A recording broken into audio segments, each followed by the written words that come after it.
Voilà donc balma Facebook jama obe salam alaikum. Au balma ke Idriss Martinez koni po mangando donc ni vidéo kungurun do amena munke pirki ka kuma sommet Afrique France ko kuma inga.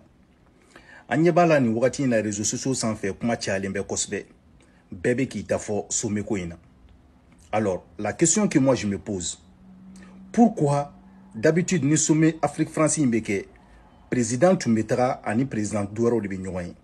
ngani wakati na anyebala utara ko société civile utara genou d'état dans les différents pays kananoli koka kuma au nom de l'Afrique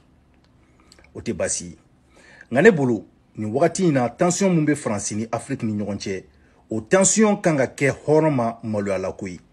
surtout plus particulièrement le cas du Mali jatemine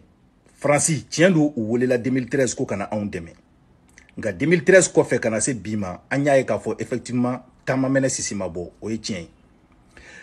le côté militaire là netena kuma okande mais ne ma se ka mon famia aw nana kaw nana mo deme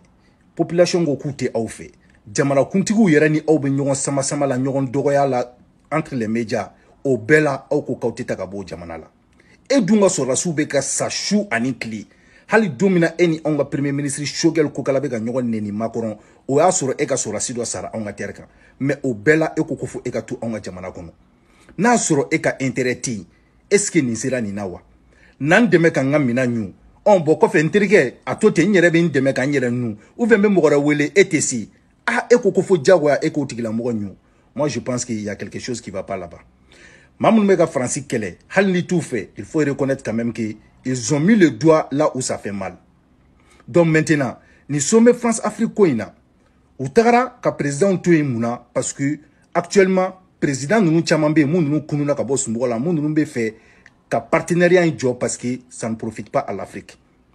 Ode hukum kon la laiba et Mali la bi Assimi, il fait face à eux, faut choquer les reines na ke activiste. Ni tagara Sénégal, ibta songo soroino, au fenebala ka France dénoncé, ni tara Niger pareil. Donc Algérie reko kuka avion on a pas olukuna. Donc on est président Chimandi Tougouni. Qu'est-ce qu'ils font maintenant? Ils se retournent maintenant vers la jeunesse. Kasoro ko lu mine ko lu formaté ko lu blakana on fait Tougouni pour que olu feneka klakana on kunlo yelema. Sinon na soro nunu makota onga pétrole la makote onga foila ku nana deme dron de kama anga jongwala fode. Hal nité français kele la fait, il faut les reconnaître ça. Si ça nganga sur Francis Malouala kasekuga jamana kono nga moko tise kani expliquer kanye kateme rasbatiga en 2017 sommet munkera Malila o kofe rasbati bora ka munfo mbalmaw anga jako lame ale de bise ka nyefo kanye assalamu alaikum balmaw amena kuma frafina jamana munu ni français ou colonisé ni ulu ni France be nyonye sans fla ko ka sigi ka kuma na be wole ko sommet France Afrique na daminera François Mitterrand clé wakati ani u fait boigny ulu ka je ko nala nanta obeke Mali kono weekend nata juma ani samedi uko ko asome togoye ko partenariat anga je ka barake ani paix ko lafia ani émergence ko beka yiriwa aw ni ne amena jebi ka laje chamanka famu sommet France Afrique ni ale wora femina afana ba de toko ko France Afrique u fait boyinka lanyinindo France ni aka colonie koro che Munela halibi an be ka tubabu kan fo munela halibi an ga jago o bela temeni wari mi o wari o gloneme France de la munela halibi ni an mata France ama jien yala munela halibi an bolo ni ma kalange France ima kalange o munela halibi an te kase ka foi la tige an yereye ni France ma an yamaria ola komi ndo amachun donia ka waranga kana beka famu no kera ni be dona kele kono be ka lagnine o be sabati parce que quelque part anga geleya ananga bonne ani nyangata mimbe ankan kada marako jugu ni nyamogo jugu nunga o fana do jude ameka mara chuga mina o geleya sababu ana temesira o bɛ ka kɛ kan min kɔnɔ o kan dɔnbaga man ca anw fɛ donc fo ka na kan laban kɛ juru dɔ ye an kan na ka kan laban kɛ birifini ye an tɛ se ka mun kɔfɛla lajɛ k'a dɔn walasa k'a dɔn n'o y'a sɔrɔ an b'a kɛlɛ n'an t'a kɛlɛ Afrique du Sud Sylvain Biko côté a ko Afrique du Sud ka yɛrɛma hɔrɔnya tɛ sɔrɔ ko fo ka anglais bila a ko la langue anglaise constitue un obstacle à l'épanouissement, à l'accès du peuple noir à la connaissance et au système pour pouvoir bien le comprendre, le combattre. Ambra, le français, est en passe de passer comme étant un système, un obstacle. Langue qu'elle met Ambra djuru de ye, obstacle de ye, ka koufinya to sinsin. Au cas dont Général de Gaulle, 58, avec français ɲɛmɔgɔ la wagati min na pression wulila ka ɲɛsin Faransi kan ka bɔ yɔrɔ caman na k'a ka jɔnya dabila ko jɔnya tɛ hadamaden hɔrɔn taabolo ye ko jɔnya o tɛ diɲɛ hɔrɔnmaw taabolo ye wa ko jɔnya o ye baganw de ta ye colonisation k'o tɛ se ka maintenu diɲɛ tun bɛ a wagati cogoya min na o pression minnu kɛra Faransi kan a pression dɔ bɔra non-alliés fan fɛ ni o ye minnu ko k'an tɛ Russiw kɔ bloc de l'Est kɔ minnu ko an tɛ Américains kɔ bloc de l'Ouest kɔ ni Modibo Keïta anw ka président ani Indonésie président Suharto olu taara ka t'o jɛkulu sigi Indonésie Jakarta capitale la olu wulila ka kɛlɛ kɛ pour arracher l'indépendance combattre la colonisation sous toutes ses formes olu ka pression bɛ kɛlɛ bɛ ka kɛ irisiw fana ko olu bɛ hakilina min na n'o ye socialisme ye communisme n'olu bɛ ka taga yen yɔrɔ la bɛɛ ka kan ka da bɛɛ ye hadamaden wa bɛɛ ni hɛrɛ ka kan bɛɛ ni siyɔrɔ ka kan bɛɛ ni dumuni ka kan irisiw ko au nom du socialisme au nom du communisme il ne saurait impunément passivement assister à la colonisation forme o forme diɲɛ fan o fan irisiw fana ko k'u bɛ domination kɛlɛ diɲɛ bɛ yɔrɔ a bɛ fan o fan fɛ le russe u ye colonisation kɛlɛ fan o fan u se bɛɛ ye américains fana ni olu ye mɔgɔw ye mɔgɔ minnu n'i bɛ se k'a fɔ k'u fana bɔra jɔnya la parce que européens ka kasoladen kɔrɔw ani siya minnu tun ni jɔyɔrɔ t'u bolo Europe jamana kɔnɔ ni olu sɛgɛnna ka boli ka bɔ Europe ka taa États-Unis kɔnɔ olu fana tun ye anglais ka colonie de ye donc olu fana y'u ka indépendance arraché ka bɔ Angleterre bolo alors olu fana ko jɔnden tɛ se ka jɔn marala fara o kan ka jɔn wɛrɛ kɛlɛ mɔgɔ min ye jɔnya kɛ o tɛ se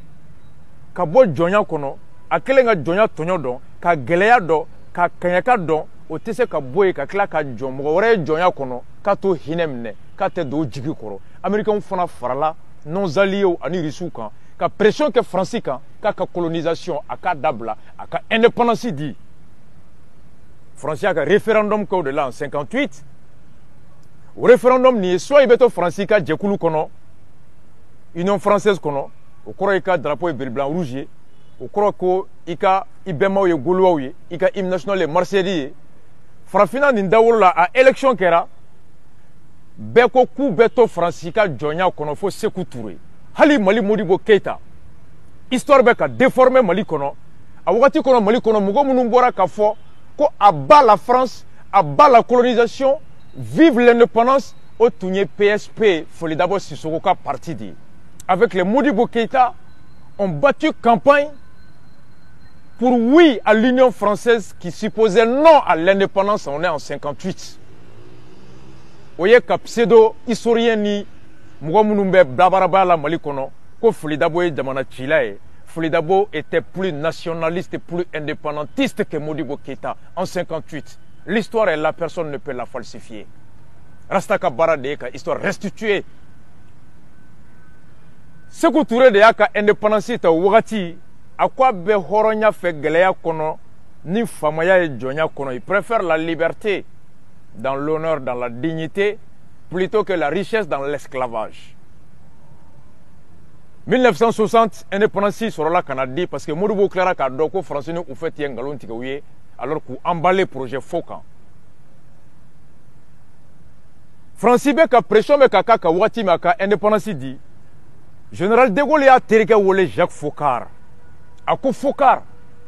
a ko n'i y'a mɛn Faransi bonyanen bɛ bi États-Unis fɛ n'i y'a mɛn Faransi bonyanen bɛ bi Russie la fɛ ka d'a kan deuxième guerre mondiale la Russie Staline ni Roosevelt u ko ani Churchill Angleterre premier ministre États-Unis président ani Russie président wagati min na u b'u sigi ka kuma Hitler mana bin diɲɛ bɛ tila cogo min Russie président ko Faransi tɛ sigi olu ka tableau kan ko la France est un petit pays Anglais ka premier ministre Churchill ani Roosevelt américain ka président olu de pression kɛ pour que De Gaulle kana parce que alliés tu mago bɛ De Gaulle la a ka ci bila a ka colonie kɔrɔw ma n'o ye Maliw ni Sénégalou ni Niger ni Tchad ni Béninw ye anw kana u dɛmɛ on est en 45 43 44 anw ka t'u dɛmɛ ka se ka axe de Mal n'o ye Italie ani Japon ni Allemagne ye ka olu kɛlɛ farafinna kɔnɔ yan notamment Éthiopie ni yɔrɔw fan fɛ ani ka taa fara u kan ka Allemagne kɛlɛ Faransi kɔnɔ De Gaulle a été accepté à la table pour qu'a ka se ka appel bila ka colonie kɔrɔw ma De Gaulle ko Fogal ma 1960 a ko i hakili bɛ an welela don min na Russiw ni Américains ni Anglais fɛ ka sigi ka kuma an welela ka da kan an ka jɔn minnu bɛ yen an bɛ jamana minnu mara olu nafa bɛ an ye si nous n'avions pas de colonies ce jour-là nous ne serions pas invités à la table à la table autour de laquelle ils ont partagé le monde a ko donc an ka indépendance di colonie française ma minnu bɛ farafinna kɔnɔ mais an ka système dɔ bila dugu ma mun b'a to u ka yɛrɛma hɔrɔnya ye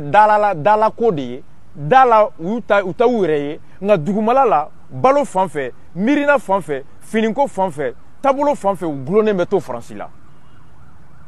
accordons l'indépendance formelle juridique mais mettons en place un système qui va faire dépendre les anciennes colonies de la France économiquement, politiquement et militairement parce que Faransi ka bonya diɲɛ kɔnɔ o bɛ dépend yɔrɔ la yɔrɔ min a bɛ se ka taa pétrole ta fu a bɛ se ka taa uranium bɔ fu a bɛ se ka taa yiri tigɛ kungo kɔnɔ fu ka taa ka industrie économique développer ka se k'o tɔnɔ bɔ k'o feere diɲɛ kɔnɔ a fana ka nin yɔrɔ ta faden kɛnɛ kan a ko an ka système bila dugu ma dugu min na dugumala min na mun bɛ se ka to Maliw Sénégalou Côte d'Ivoire Béninw dugu 15 ninnu u ka sɔrɔsiw u ka kɛlɛkɛcogo o cogoya u ka n'o kalan anw de bara u bɛ kɛlɛ kɛ ni mina min ye o mina o ka bɔ anw de bara wa u ka fanga yɛrɛ bɛ lakana cogo min anw de ka tila ka sɔrɔsiw d'u ma k'u lakana donc n'u k'u bɛ jama don min na an bɛ coup d'état k'u la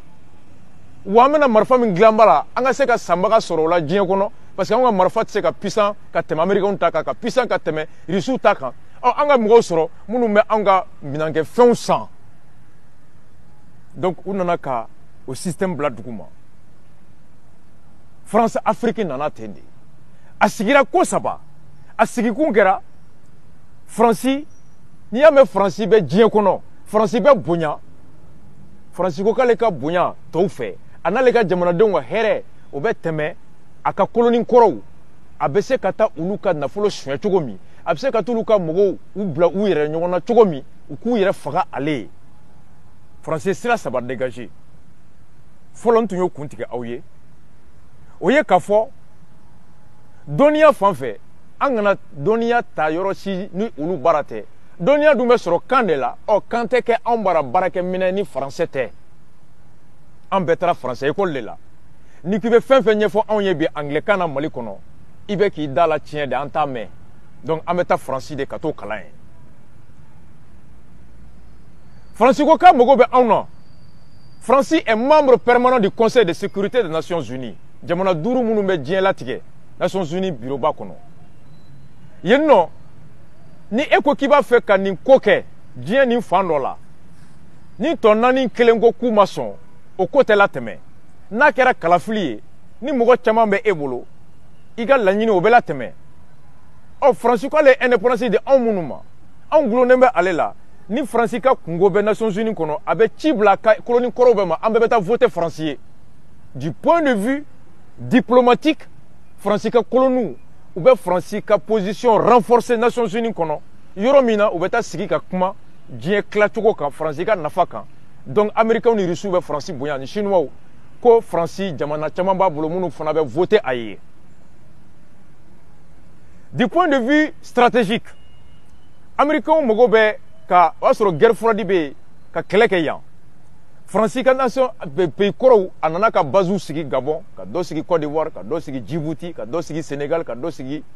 Tchad aw minnu nana ko faransi de ye ala ye an bɛ baara kɛ k'a di faransi de ma faransi ko o ɲɛmɔgɔw ma an bɛ fɛɛrɛ labɛn aw bɛ to aw ka jamana ɲɛmɔgɔya la ni aw ka to yen aw bɛ layidu ta an ye aw ka jamanadenw bɛ lamara ni hakilina min ye o hakilina anw de b'o miiri k'o fɔ aw ye aw b'o lawaleya aw ka faso kɔnɔ ni jamana ɲɛmɔgɔ min sɔnn'o ma faransi bɛ sɔrɔsiw bila ka na coopération militaire olu bɛ an ka sɔrɔsiw la ka na u bɛ taa fo présidence la fo président ka sécurité kɔnɔ faransi ka sɔrɔsiw bɛ k'olu la ka na u bɛ polisiw former mataraki bɛ d'u ma gazi bɛ d'u ma ka opposants matarake ka mɔgɔw gosi ni ɲɛmɔgɔ min sɔnn'o ma en retour faransi bɛ layidu ta e ye komi e sɔnna anw bolo ka anw miirina o de waleya i ka jamana kɔnɔ k'o de k'i ka jamana mara taabolo ye en contrepartie anw fana bɛ e lakana wa k'i to yen i ka jamana nafolo i ni denbaw i ka balimaw ani i ka denbayaw ani i ka mɔgɔw aw bɛ se k'o suɲɛ cogo min na aw diya ka t'o bila faransi banki kɔnɔ mara taabolo jɔn de tun bɛ ni faransiw ɲin'a ka ɲɛmɔgɔ farafinna ɲɛmɔgɔw fɛ farafinna yɔrɔ ye aw tun bɛ layidu ta faransi ye donc farafinna yɔrɔ ye faransi ale ka sɔrɔ bɛ se ka bɔ yɔrɔ min na fɔlɔ pétrole m'an bara uranium minnu bɛ yen essence minnu bɛ yen an b'a bɛɛ di faransi ma de Gaulle ye elfu créé o de kama elfu créera san min na o don faransi service sécurité et service secret agent secret 400 de tun ye elfu agents ye elfu bɛ dugu o dugu kɔnɔ essence bɛ bɔ yɔrɔ o yɔrɔ la u bɛ na k'u bɛ na pétrole bɔ de la mais a tila bɛɛ ye des anciens agents de la DGSE la sécurité d'État française u bɛ espionnage kɛ ka bɔ o de la en contrepartie faransi bɛ tila tuguni a bɛ na an ka pétrole n'an ka matière première ta mais an bɛ tila ka an ka sugu dayɛlɛ faransi de ka sociétés bɛ n'u ka matériels da u ka entreprises dayɛlɛ an bara yan elfu bɛ yan téléphone na orange bɛ yen transit la SDV bɛ yen chemin de fer Bolloré bɛ yen port la Bolloré bɛ yen Bouygues bɛ yen donc mun ye téléphone ko ye ji ko courant ko faransi ka sociétés de bɛ na o marché kɛ farafinna kɔnɔ k'o wari ta ka taa n'a ye vous ouvrez l'accès aux entreprises françaises à des matières premières africaines et on ouvre les marchés africains aux entreprises françaises qui ont commerce kɛ ka segin n'a ye an ka kɔɔri bɛ bɔ ka taa d'u ma faransi b'a yɛlɛma u bɛ kɔɔri kilo san bolo 130 ka taa kɔɔri kilo 1 yɛlɛma ka kɛ chemise 1 ka na chemise feere an ma 1200 mais an ka ɲɛmɔgɔw bɛ layidu ta faransi k'u tɛ usine jɔ an bara usine min bɛ kɔɔri yɛlɛma k'a kɛ fini ye k'a da nɔgɔya an ma an ka layidu ɲɛmɔgɔw bɛ layidu ta faransi ye u tɛ taabolo ta taabolo min bɛ se ka usine jɔ k'an ka sanu bɔ an bara yan a tɔnɔ ka to yan an ka ɲɛmɔgɔw bɛ layidu ta faransi ye u tɛ usine jɔ mali kɔnɔ usine min bɛ se ka mangoro yɛlɛma usine min bɛ se ka siman bɔ usine min bɛ se ka an ka kɔɔriw yɛlɛma o ka to an bara yan an kɔni b'a bɛɛ gabakurunaba bɔ k'a di faransi ma faransi b'a yɛlɛma ka na o de kama salon faransi industrie u ye miliyɔn 500 euros u y'o de chiffre d'affaires kɛ mali kɔnɔ salon donc politiquement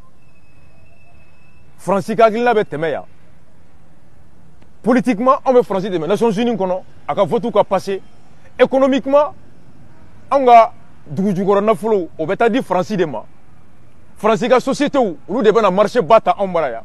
mali kɔnɔ total de bɛ fan bɛɛ président ka carburant bɛ ta total la ministre ka carburant bɛ ta total la député ka carburant bɛ ta total la énergie ka carburant bɛ ta total la a bɛɛ wari bɛ taa faransi orange ka wari o bɛ taa faransi farafinna jamanaw ye joli de sɔrɔ faransi bolo jɛ kɔnɔ dɛrɛmɛ zoro an bɛ taa mun feere faransi ne bɛ aw yɛrɛ ɲininka mun de bɛ mali bolo k'a bɛ t'o feere faransi n'a bɔra an ka kɔɔri an ka tiga an ka yiriw an ka pétrole n'a bɔra olu la an bɛ pétrole bɔ ka taa hali an yɛrɛ tɛ se ka kɛ essence ye olu de b'a yɛlɛma ka tila ka segin ka na essence feere an ma raffinerie tɛ faransi farafinna kɔnɔ yan o partenariat in n'u ye wuli ɲina o ye mun de ye partenariat in kɔrɔ tɛ fosi ye faransi niyɔrɔ bɛ ka dɔgɔya farafinna kɔnɔ ka da ka chinois de tɛmɛna bi comme premier partenaire économique de l'Afrique Brésil bɛ ka na Inde bɛ farafinna kɔnɔ Pakistaniw bɛ yan Turkiw bɛ yan faransi ɲɛ b'a la ale niyɔrɔ bɛ ka dɔgɔya opération Serval kɛra taabolo ye faransi donc occasion ye faransi bolo ka se ka chinois ni fɛnw caman gɛlɛya mali kɔnɔ balimaw France Afrique a mun nafa bɛ se an ma a kɔlɔlɔ de kɔni bɛ an kan bi an min kan ye décret ta o don na ko k'a daminɛ nin kalo tile 10 n'o ye arabadon ye fo ka sommet ban ko Fali Wotoro kana ye Bamako kɔnɔ mɔgɔ mɔgɔ n'i yera Fali kan ko gɛɲɛ b'a bolo a b'i faga ko Fali Wotoro kana bɔ Bamako bilen ka taa le 10 fo ka sommet ban o kɔrɔ ka taa le 10 fo ka taa se le 15 ma n'o ye tile 5 ye alors n'aw ni ɲama bɛ si aw ka so kɔnɔ aw ni ɲama ka si ni ɲama mikɔrɔbu b'aw faga a k'aw faga ni ɲama bɛ aw denw faga a k'aw faga IBK ka gouvernement ani Amin Kanu ko ɲaman tɛ cɛ Bamako kɔnɔ du 10 au 13 au 15 ko Fali Wotoro kana bɔ bilen donc ɲama bana b'an faga ɲama bɛna bana min kan na o b'an faga soso bɛ pali don an na tout simplement ko Hollande kana sɔrɔ yan sommet France Afrique filɛ nin ye